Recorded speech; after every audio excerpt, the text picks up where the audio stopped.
more so than not, like I said, is targeted bans. So we're going to be seeing more to counter out the players rather than to tend to set things up for you as well. And we'll see how that works out since SQC, sequence rather, we'll be starting off with Leroy, picking up yourselves the Wukong. We didn't see this work out in the first series, but maybe there's a different style of play that will allow sequence to do this. Because I feel like Wukong, I know that I kind of, kind of berated him a little bit, the champion itself. But when you put him in a good situation, he really can hit like a truck. And without the Lee Sin, Wukong has probably one of the highest damage right now going into that jungle role. I mean, it's understandable that Wukong will be picked coming in for the side of SQC, or literally in this game, since a few of the top junglers in the game, such as Gragas and Lee Sin, is out of the picture. Wukong is definitely one of the champions that you want to pick. Alternatively, Impunity can also pick up Vi, but that will come maybe in a while later because they are not in a rush to pick up any Baron laners. So SQC has also followed up with picking up Kai'Sa as well as Janna, while Impunity, they have set up onto Braum as well as Corki, which is rather surprising because in previous game we haven't seen a single Corki, while Corki is one of the best heroes, best champions that actually goes over to mid lane. I'm wondering if that's a bait, but yeah, I definitely agree that this Corki might be out of position if it's gonna go to the duo lane, but you never know what could happen here because with the flexibility of the Braum, there's always a threat that the Corki's damage output gets a bit more amplified, and not just because Braum just like amplifies damage. It's more of like if Braum can stick you to the floor, Corki can just follow up with his Gatling and basically shred you. That's why that's a little bit of threat to that, and there still is some opportunity for Impunity to flirt with that idea because they still have that last pick up available for them, and they've seen everything that Sequence have picked up for this first game. And coming up next, we are also going to be looking at Akali and Jarvan the Fourth. That's going to be picked up by Impunity, while SQC has finished up every single one of their champion pick, and that is going to be Evelynn as well as Ziggs. So we pretty much understand. I mean, SQC's lineup is pretty understandable. Which players goes over to which lane? Ziggs over the middle. Evelynn in the jungle. Wukong. No, actually, I have. Double jungle? Nah, I don't think that's gonna. So Wukong top lane for sure, because I don't think Evelynn is gonna be in the yeah, there's no way laner role. It's just not gonna work out. It seems like it's gonna be a Corki in the duo lane. That is interesting. Wow. Okay, so what? That just means that there's 4 picks in the 5 of Sequence. That is exceedingly squishy. So Abstract, your point is very valid. It's very, very crucial for Sequence to just play around that. Yo. Evelynn's not jungling. Oh! Wukong will be the jungler, the only one that has gotten himself... wait, they are 3-manning in mid. There's a Howling Guild tossed right out. They're going straight for vertical jungling, running into Impunity's jungle while taking everything out for themselves. Impunity themselves is just doing the exact same thing. Whoa.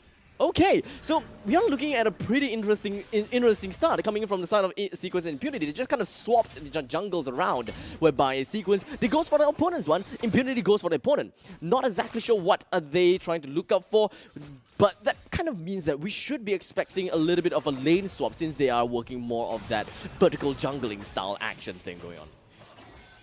There's going to be a 3 versus 3 here into the mid. Gotta be careful already. I do see the Braum almost taken down to flash in from fake AD, and the commitment is going to be real.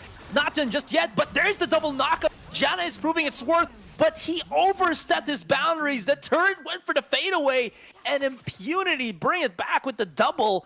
That should have been Sequence just backing away, but they got a bit too greedy. They dipped themselves, their hands in the honey jar too deep, and they got bit by Winnie the Pooh. It does seem like it was a 1-for-2 trade in favor of Impunity, but when it comes to economy, it's not too much that we should be looking at for now.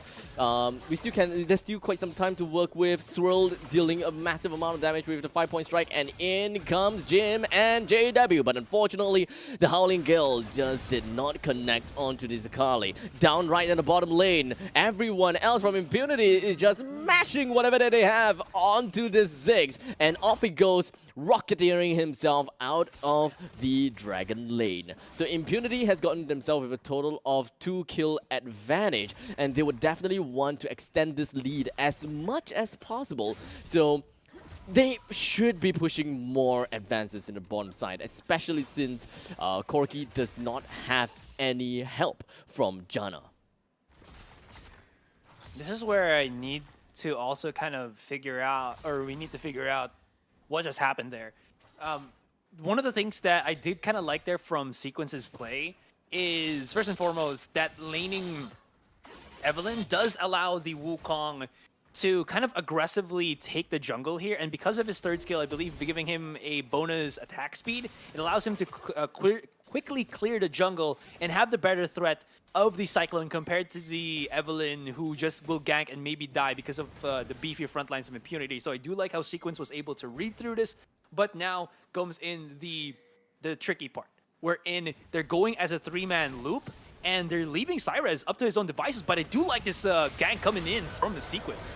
Oh, as everyone else coming from Sequence just going to be jumping right on top of Impunity. The Cyclone did not really just work out as much, as Raph is probably the only person that flew right up. Fake AD. He tried to go in with the Killer Instinct, but unfortunately he's right in the heart of Impunity, with all 4 people staring right down into his soul as he just sat there, cowering, because he just had too little health to work with. That is a little bit of a problem from the side of Sequence. They were a little bit too proactive in that previous fight. They didn't quite know when to back off. Whenever they find themselves in a fight, they just be like, heck it, let's go, instead of thinking of something that is more strategic. There's no form of initiation for Sequence here. You might argue that it's the Wukong, which is true, but you can see the difficulty of Wukong, of Jim here, to being able to connect his Cyclone and Impunity's ability to just retaliate with the flag and drag from the Jarvan. They went into the Coliseum, to the arena of his ultimate, and they can't really reposition and get out of there. So it was basically Impunity getting them into a tight-knit close-quarter combat where AoE Corki is king. Kai'Sa, she was dealing some good damage, but you saw how much peel, how much stun, how much ability of delaying Impunity was, so that Scarlet could not get really taken down. And now, in just a slap of a second, a slap of a face, 5 minutes in, we're 5 kills for Impunity, and they're starting to stack some lead in terms of their gold work.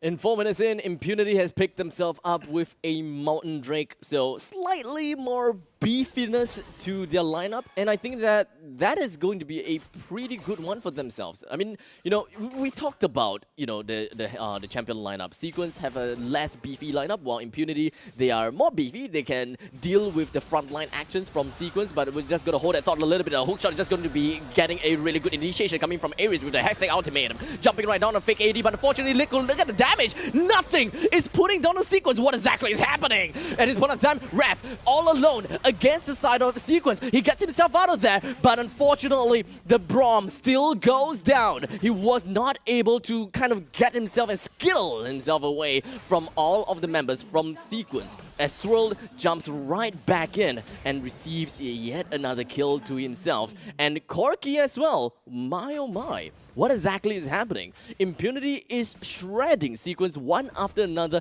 in very different kind of matchups. It's not Wumba Combo Unga Bunga thing going on about. Is that I take this, and then I single you out, I kill you, I kill that. Oh, you are here, I'll kill you too then, kind of thing. There's a certain tempo in Impunity, as well as finesse in their team fight, that is just so satisfying to watch. They knew that at that point, when the fight was going in, and even though it seems like it's Sequence, they still had the numbers, and they could have survived as long as possible. Sequence can only delay, can only heal a little bit with the Monsoon of the Janna, but even then, that was the point where, I believe, was it? Akali wasn't even on that fight. Swirl wasn't even on that fight, and when Swirl joined it, he was just basically there to police everything. And by police, I mean, you know, in police in the movies, they're too late, too little, too late to go into the party and when it's over, they're just able to pick up the scraps. And speaking of picking up scraps, it's Sequence again, kind of nibbling at the heels of Impunity, losing all of these big objectives as Impunity is so on point. They got the turret, they got the kills, they got the dragon, and now they're just setting themselves up for such a great mid-game play. Sequence is not looking good in the early stages. The Cataclysm lands right on top of Janna. He tries to go for the Monsoon and pushes everyone out, but unfortunately, it's not going to buy him enough time to hold himself down while the rest of his team deal with the back lines. Impunity doing exactly as I was thinking of. Is really more of the front to back kind of strategy. They want to peel everyone else from the front, then to the middle, then to the back. So whoever stands in front is very likely going to be deleted by Impunity first. So Janna has to be really careful with his positioning. In fact, not just Janna. Kai'Sa has to be very careful with positioning. True, yes, he does have killer instinct. He can kind of reposition herself every now and then. But, you know, the CCs has to be there. And CCs has to be there. That means either Cyclone or perhaps even the Howling Gale has to land. Might have to. They just need to know when to go for these peels. But the thing about Monsoon is it doesn't really counter the Cataclysm. They are the Jarvan Arena. It just pushes them to the side. You get pushed to the side, it doesn't do anything. But maybe, just maybe, when the Jarvan comes in, we are kind of seeing this Sequence is more playing the reactive plays than they are going for initiate, and that's never really what you want to do, especially when Impunity is in the driver's seat. They just are able to dictate everything, and waiting a couple more minutes, they'll be rewarded with this Infernal Drake, which you have said is one of the best Drakes to probably get in terms of if you want to get as much damage as possible to eke out that threat. Anyways, there is going to be a cha-cha, a dance of death for this big objective, and the fight ensues once again. The Cyclone will be had, but the beautiful Glacial Fissure just separates the members of Impunity left and right. And while that fight was happening, you saw where Swirled was. He basically 1v3 the backline of Sequence, and now they're falling, they're crumbling at the seams, and they're looking for their ace now, 9 minutes into the game. That's it. 9 minutes in the game, that's it. We are looking at a 14K goal lead in favor of Impunity. In 9 minutes, mind you. So that is pretty insane.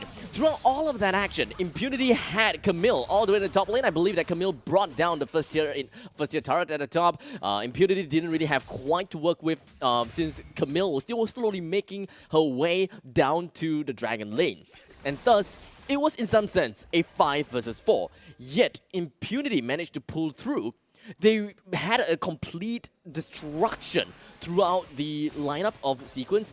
Plus, they have also gotten themselves with the Infernal Drake. Nothing is going to stop Impunity right now. And Sequence will have to make full use of all the time that they have to find out what's Impunity's weakness in order to exploit them in the next game.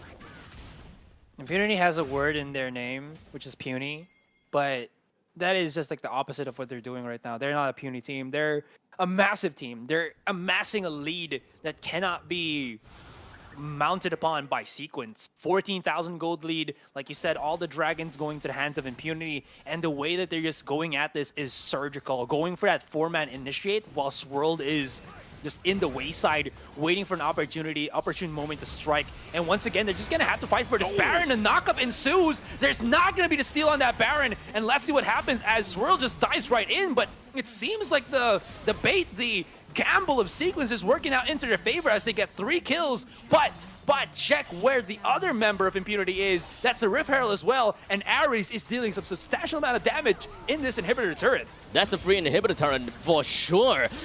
Granted, Impunity's Ares is probably gonna go down. That is a single ram coming in from the side of the from the Rift, but it doesn't seem like it's gonna do quite much. We've got the hashtag Ultimator being dropped down from Impunity. Not gonna do much, not gonna buy any time whatsoever, but well, might as well throw out your last-ditch effort.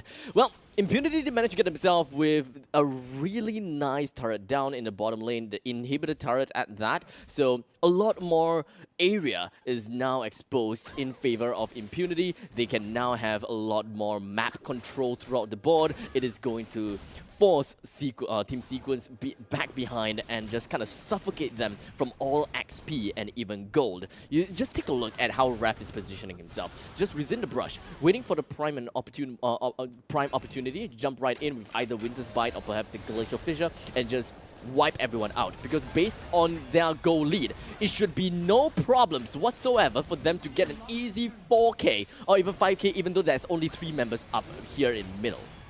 Yeah, I definitely agree. Can we actually just see the items real quick here for both of our teams? I feel like Impunity should have about 3 items ahead of Sequence here. There you go.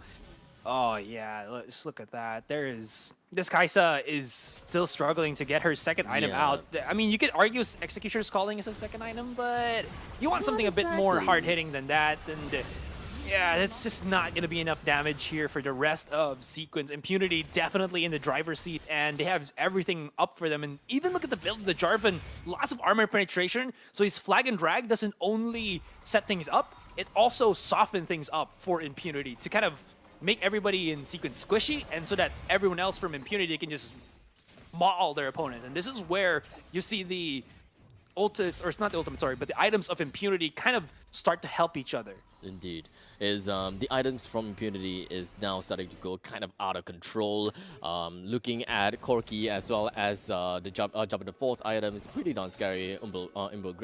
Glaive, we've got GA as well as Black Cleaver. You know, Jarvan can just jump right in, no problems. Doesn't even need the help of this Braum. I mean, yes, perhaps needs a little bit, but you know, the fact is there. Impunity is now beefy. They are not afraid of Sequence's damage because Kai'Sa, the best thing that he has, Blade of the Ruined King. So with 10k in Kai'Sa's name, there's really not much damage output that Team Sequence is able to dish out. They gotta have to focus a little bit more, or rather, focus more on landing the Super Mega Inferno Bomb coming in from Ziggs, just so that they can just kind of wipe out the damage from their backliners of Impunity, but easier said than done. There's also the point where this Evelynn pick should have been more online earlier in this game. Because the thing about Evelynn is, the threat of Evelynn is that if you can't see Evelynn, you know, usually if you're a solo laner, you want to be seen around the map because you want to have that threat of split pushing. But when you have a solo laner Evelynn, the threat is different. She has to be invisible from the map so that she can always threaten, you know, being able to just go in and go ham and get that assassin. Somebody. But speaking of going ham, it's gonna be Impunity. They're just setting things up, and look at Sequence. They didn't know what hit them, and they just back away immediately to their base. But after everything is said and done, after the dust is settled, 2 members remain. Make that 1. It's only in the hands of Jim, and already their nexus is exposed. I just took a second to sneeze, and everyone's dead.